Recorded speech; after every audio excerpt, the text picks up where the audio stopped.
शनिवार जाजपुर जिला को दिनिकिया गस्तर आसिथिले मुख्यमंत्री मोहन चरण माझी व्यास सरोवर पीठर अस्थायी हेलीपैड ओह्लाई पर्यटन स्थली उन्नयन प्रकल्पर शुभ उद्घाटन करथिले मुख्यमंत्री। एहापरे से कार जोगे शोभायात्रा जाई दला टाउन हॉल छकरे पहुंचिथिले। नवनिर्मित व्यासदेव टाउन हॉल प्रकल्पर लोकार्पण मध्य करथिले। सेठारु से कार जोगे सीधा सड़क चांदमा पड़िया आयोजित समावेश स्थली रे पहुंचिथिले। सेठारे राज्य महिला उद्देश्य सुभद्रा योजनार प्रथम किस्तिर चतुर्थ पर्यायर अर्थ प्रदान करने सहित समवेत जनता को उद्बोधन देते।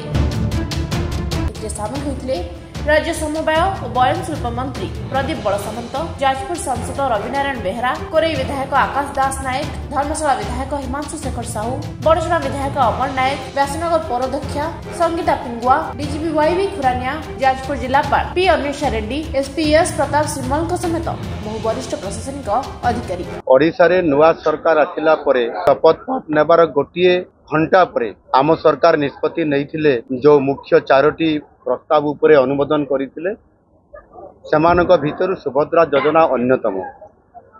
से सुभद्रा योजना को लॉन्चिंग करागला सेप्टेम्बर मास 17 तारीख रे माननीय प्रधानमंत्री मोदी जी करकमल रे एवं सेई दिन ठारू आज पर्यंत प्रथम किस्तिर आज होची चतुर्थ पर्याय और चतुर्थ पर्याय रे ए जाजपुर रे आज ए कार्यक्रम रे आज आमे 18,01,193 जन माँ और भौणी मानकु एथिरे अंतर्भुक्त करिकी डीबीटी जरिया रे तांकु आज 5,000 टंका ठन ठन ठन ठन करिकी गोटे मुहूर्त रे समस्त पाखकु ए अर्थ आमे पहुंचाई देलु आर्थिक सहायता आकार रे।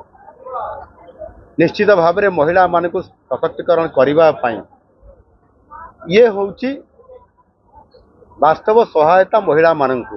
आउ आज समुदाय 98,30,934 जन महिला मानकु एथिरे अंतर्भुक्त करा जाई समानकु ए आर्थिक सहायता दिया गला। आगामी दिन रे मध्य जो माने नुआ योग्य हिताधिकारी माँ माने सामना को आसीबे बयस जार हबो जो लोक मैंने आप्लाई भी करी नांती तांको पाई मध्य ये निरंतर भाव में सबु बड़े कार्यक्रम चालू रही एवं मार्च मास 8 तारीख रे जो दिन अंतर्जातीय महिला दिवस अच्छी से दिन ये चलित आर्थिक वर्षर द्वितीय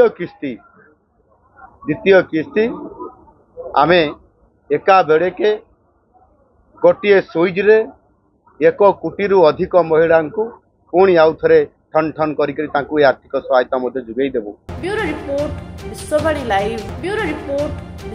लाइव।